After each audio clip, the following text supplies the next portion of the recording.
Chapter 7. Here's What's Broken. The next morning, before anybody woke up, I pulled on my blue shorts and t-shirt from yesterday and tiptoed downstairs to talk to Emma. She was already singing and humming to herself what sounded like a churchy song. Emma might have been old enough to be my mama, but she wasn't much taller than me, and her singing voice was high and tinkly. I stopped for a minute outside the kitchen door to listen. I dearly loved hearing Emma sing. "What are you doing?" I asked. Emma smiled. "Cooking biscuits with bacon, like always." She took the bacon out of the icebox. "Where are you off to today, honey?" she asked. I chewed on a hangnail that I'd been working on all week. I wanted to go swimming, but Jesselyn's acting ugly, so maybe she won't let me come with her. Besides, what if the pool is already closed? Emma didn't answer. She just went back to turning the bacon in her black skillet. I twirled my ponytail, and I stared at a speck of dust on our red tabletop. My Nancy Drew book sat open to the chapter that we had been reading yesterday. I opened and shut it to the rhythm of Emma's quiet humming. "Emma, do you think something's really broken at the pool?" I flipped the book cover back and forth. She got quiet before she answered. "What's broken is that some folks don't seem to like anything changing. Everything's got to stay the same in this part of town," she said. "I'll bet nobody ever thought of how it's just as hot over where I live as it is where you live. Somebody ought to be fixing that broken down old slab of concrete that they call a swimming pool near me." I shut my book. Emma didn't usually say stuff about her side of town and my side of town.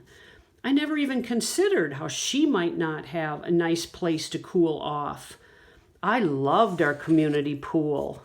My pool, I like to call it. My pool had a snack bar, lounge chairs, swimming lessons, and lifeguards. I had my July 4th birthday party at my pool almost every year since I could swim. If I could remember back far enough, I'd even pictured my mama holding me while I put my face in the water for the very first time.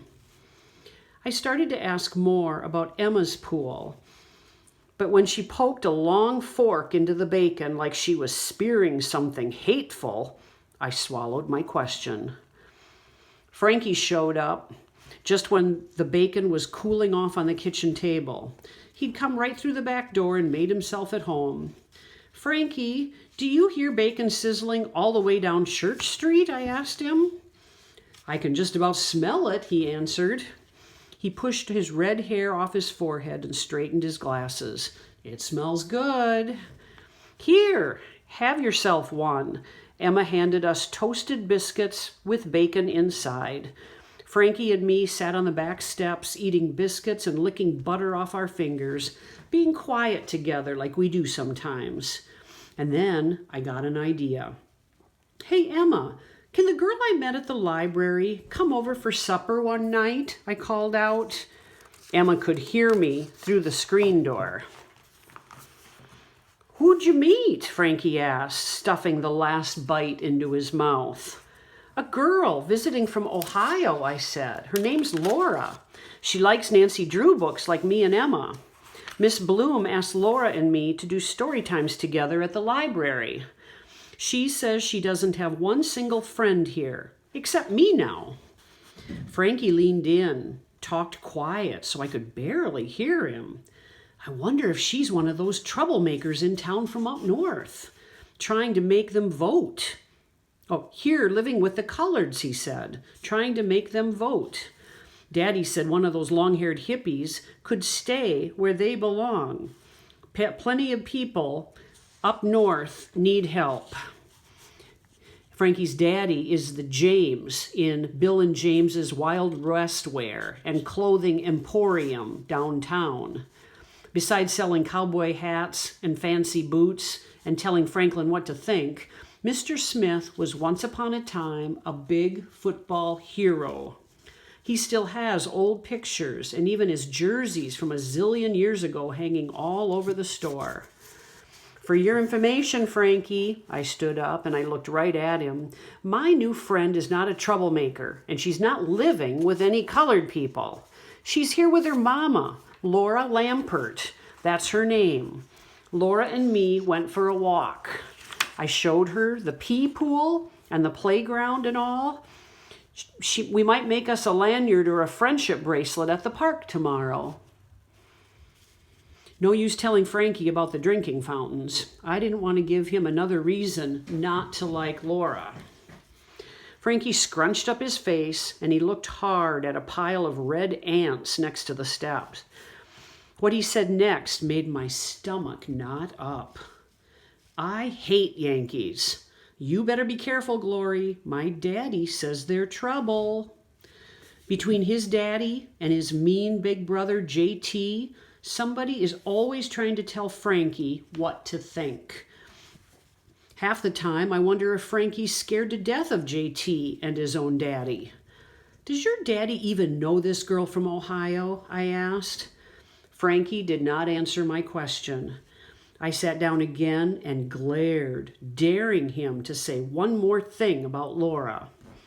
All those outsiders here in town might try and make us swim with colored people and go to school with them. Daddy swears he'll yank me and JT out of school if a colored person is in my class.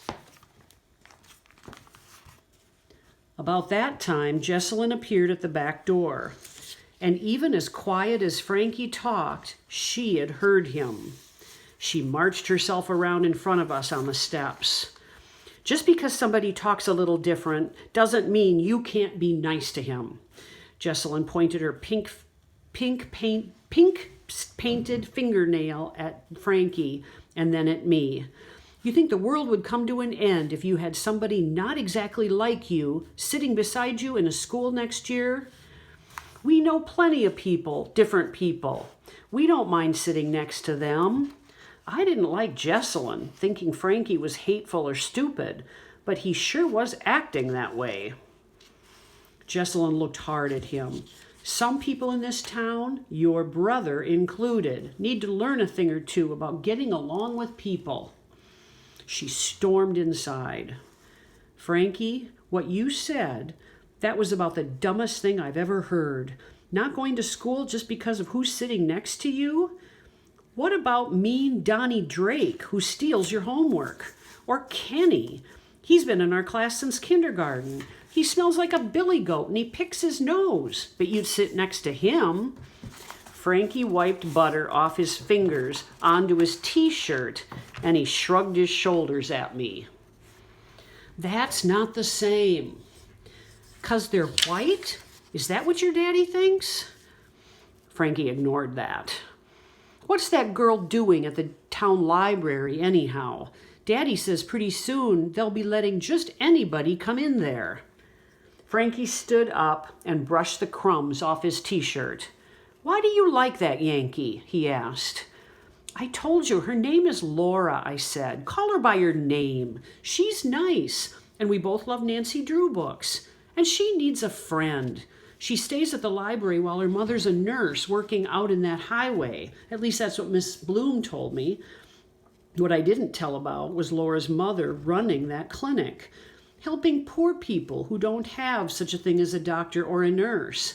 And if Miss Bloom says there are people who need this Freedom Clinic, whatever day it is, then it's true. I like knowing somebody from Ohio, I said. My brother claims they talk and dress funny. And those freedom people try and make people do stuff that they shouldn't. Freedom people? Wasn't freedom something good? What was Frankie talking about? But before he could tell me another lie about that his brother or his daddy swore was gospel truth, my daddy pushed open the back screen door. I'm going over to the church, he announced. See you in a while, Glory.